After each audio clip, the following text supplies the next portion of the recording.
Hi! Welcome back to my channel. ఈరోజు నేను మీకు పచ్చి కొబ్బరితోటి స్వీట్ ఎలా తయారు చేయాలో చూపించబోతున్నాను. కార్తీక మాసం కదండీ! మన ఇంట్లో చాలా కొబ్బరికాయలు మిగిలిపోతూ ఉంటాయి. పచ్చడి ఇలాంటివి కాకుండా కొత్తగా స్వీట్ తయారు చేసి చూడండి. చాలా చాలా టేస్టీగా ఉంటుంది. అంతే కాదండి, ఈ స్వీట్‌ని చాలా ఫాస్ట్‌గా కూడా తయారు చేసుకోవచ్చు. ఈ రెసిపీని ఎలా తయారు చేయాలో చూద్దాం. దీనికోసం నేను 1 కప్పు పచ్చి కొబ్బరి తురుము తీసుకుంటున్నాను. పచ్చి కొబ్బరికి బదులుగా ఎండు కొబ్బరి కూడా వాడచ్చండి.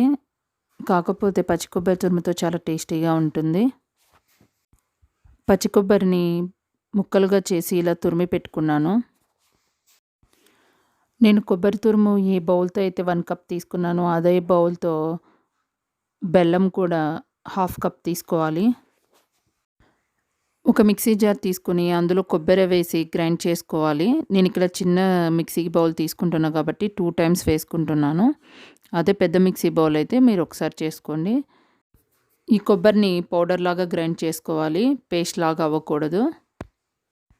ఇలా మిక్సీ పట్టిన కొబ్బరి పౌడర్ని ఒక బౌల్లోకి తీసుకోవాలి. స్టవ్ వెలిగించి ఒక ప్యాన్ని ఉంచి అందులో కొద్దిగా నెయ్యి వేసుకోవాలి. కరిగాక ఇందులో జీడిపప్పులు వేసి వేయించుకొని పక్కన ఉంచుకోవాలి.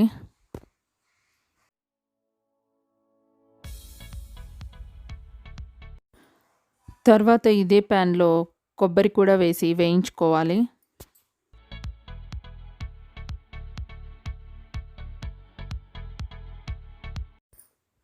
కొబ్బరిని అందులో ఉన్న తేమ పోయే వరకు వేయించుకుంటే సరిపోతుంది. మరి ఎక్కువ కలర్ చేంజ్ అయ్యే వరకు వేయించుకోవాల్సిన అవసరం లేదు.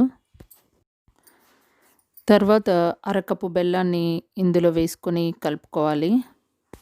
బెల్లం అంతా పూర్తిగా కరిగి మెల్ట్ అయ్యే వరకు వేయించుకోవాలి. ఈ రెసిపీ మొత్తం మీడియం ఫ్లేమ్లోనే చేసుకోవాలండి, లేదంటే మాడిపోతుంది. ఈ రెసిపీ ఇంకా ఫాస్ట్గా అవ్వాలి అనుకుంటే మీ దగ్గర మైక్రో ఓవెన్ ఉంటే ఈ బెల్లంని 30 సెకండ్స్ లేదా 1 మినిట్ అందులో ఉంచి తీస్తే మీకు మొత్తం మెల్ట్ అయిపోతుంది. ఈ జాగరిని ఇందులో వేసుకొని కలుపుకుంటే మీకు ఇంకా ఫాస్ట్గా అవుతుంది. బెల్లం అంతా చక్కగా కరిగిపోయాక ఇలాచీ పౌడర్ వేసుకొని కలుపుకోవాలి. ఇదేంటి ఇలాచీ పౌడర్ ఇక్కడ తెల్లగా కనిపిస్తుంది అనుకుంటున్నారా? నేను మిక్సీ బౌల్లో ఇలాచీ అలాగే కొద్దిగా షుగర్ వేస్తే ఇలాచీ పలుకులు పలుకులుగా కాకుండా మెత్తటి పౌడర్ లాగా తయారవుతుంది. దాన్ని నేను ఇక్కడ వేస్తున్నాను.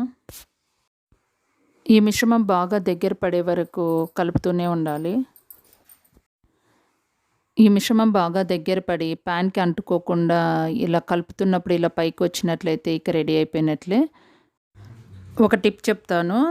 ఇది రెడీ అయిందో లేదో తెలుసుకోవడానికి దీన్ని చేతిలోకి తీసుకొని ఇలా చుట్టినప్పుడు బాల్ లాగా ఫామ్ అయితే ఇది రెడీ అయిపోయినట్లే. తర్వాత దీన్ని నెయ్యి రాసిన ప్లేట్లోకి తీసుకోవాలి. తర్వాత స్పూన్తో ఇలా పైన అన్నట్లయితే స్మూత్గా వస్తుంది. స్పూన్కి బదులుగా ఒక చిన్న గిన్నె కానీ గ్లాస్ కానీ తీసుకొని ఇలా పైన ఇలా స్ప్రెడ్ చేసినట్లయితే స్మూత్గా నీట్గా కనిపిస్తుంది. తర్వాత దీన్ని కొద్దిసేపు చల్లారనివ్వాలి. చల్లారిన తర్వాత దీన్ని మనకి ఇష్టం వచ్చిన షేప్లో కట్ చేసుకోవాలి.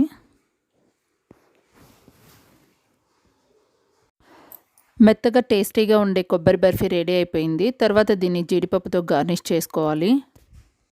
ఈ ఛానల్ని ఎవరైనా కొత్తగా చూస్తున్నట్లయితే సబ్స్క్రైబ్ చేసుకోండి. మీకు ఈ వీడియో నచ్చినట్లయితే లైక్ చేయండి, షేర్ చేయండి, కామెంట్ చేయండి. అలాగే ఈ రెసిపీని మీరు డెఫినెట్గా ట్రై చేయండి. చాలా చాలా టేస్టీగా ఉంటుంది. Thank you for watching.